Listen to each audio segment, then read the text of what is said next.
This is Packers Nation HQ, and today I want to break down exactly what this moment means for the Green Bay Packers as they make a quiet but telling decision, choosing not to tender restricted free agent safety Zane Anderson, allowing him to hit the open market as an unrestricted free agent. Before we go any further, if you're part of this Packers family, make sure you're subscribed, leave a like, and drop a comment below with your thoughts, because decisions like this may not dominate national headlines, but they absolutely matter in Green Bay. This channel exists for real Packers fans who understand that championships aren't just built on stars, they're built on depth, discipline, and the right roster philosophy. Now, let's get into it.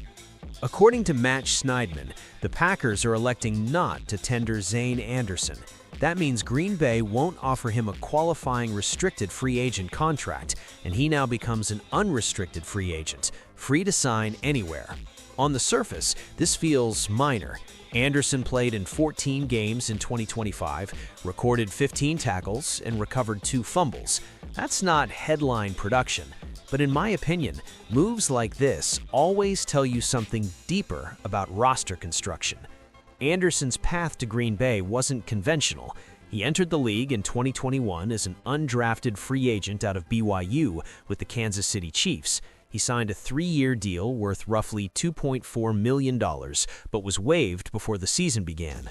He bounced between the practice squad and active roster in Kansas City for 2 years, signed with the Buffalo Bills in 2023, was cut during final roster cuts, and eventually claimed by the Packers.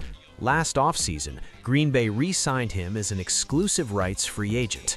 What I see when I look at Anderson's career arc is a player who carved out a role through special teams toughness and positional flexibility.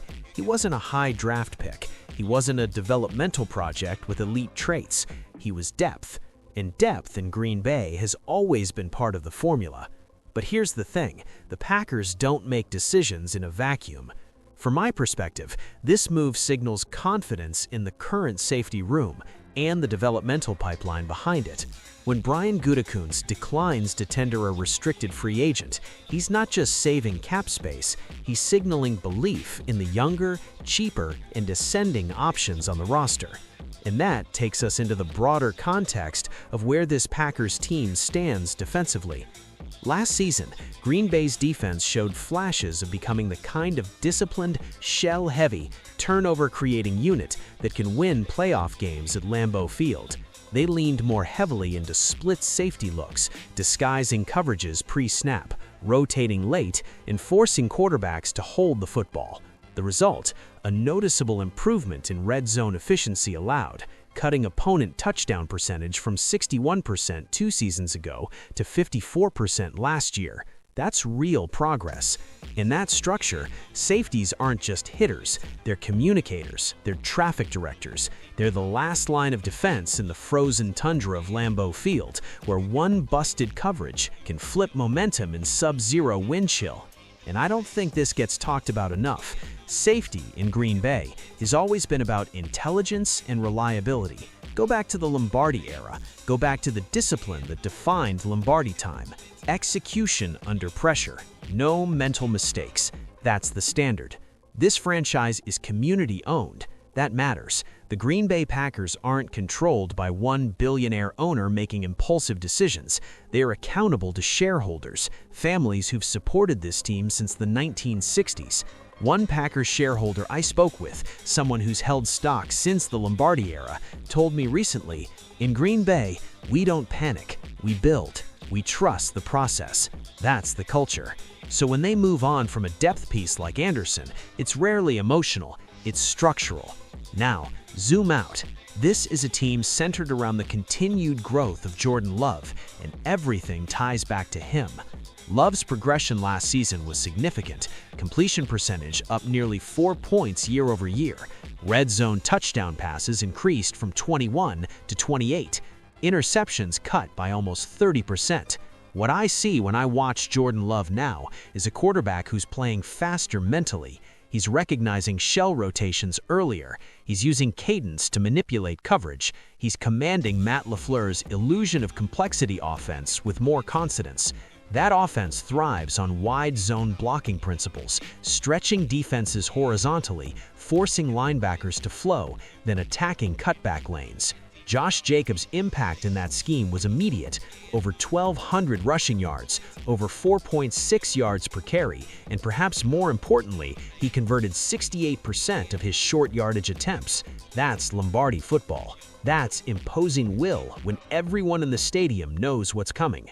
Jayden Reed added another dimension: versatility, motion, jet sweeps, slot option routes. Reed accounted for over 900 scrimmage yards and became a mismatch piece in condensed formations.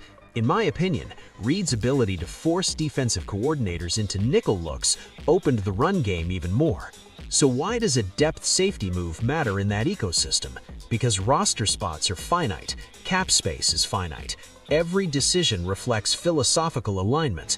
An anonymous NFC North scout told me this offseason, Green Bay is not chasing names anymore. They're chasing fit. That's a dangerous place for the division, and I think that's accurate. The Packers understand their championship window isn't about one splashy signing. It's about incremental improvement. It's about getting younger in key areas while preserving flexibility. Remember, this is a 13-time world championship franchise. That history isn't just nostalgia, it's expectation. From Bart Starr executing flawlessly in the Ice Bowl, to Reggie White dominating the line of scrimmage, to Brett Favre slinging passes with fearless swagger, every era carried an identity.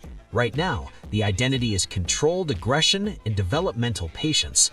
Matt LaFleur's offense finished top 10 in explosive play rate over the final 8 weeks of the season.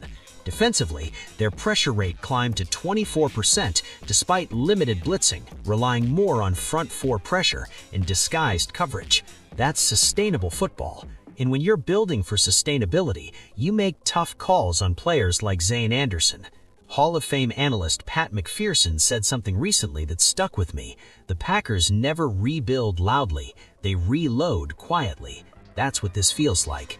It's also worth acknowledging the division context. The Chicago Bears are investing heavily in offensive firepower. The Detroit Lions have embraced physical trench dominance. The NFC North is not forgiving. Depth must be intentional. If Green Bay believes younger safeties or draft additions can replicate Anderson's production at a lower cost with higher upside, that's a bet on internal development. From my perspective, this isn't about what Anderson didn't do, it's about what the Packers believe is coming next. And for a franchise that measures itself against its own history, against Lambeau Leap moments, against January football in minus 10 degrees, every marginal roster decision serves the larger pursuit. The Frozen Tundra demands resilience, the community demands accountability, the legacy demands progress.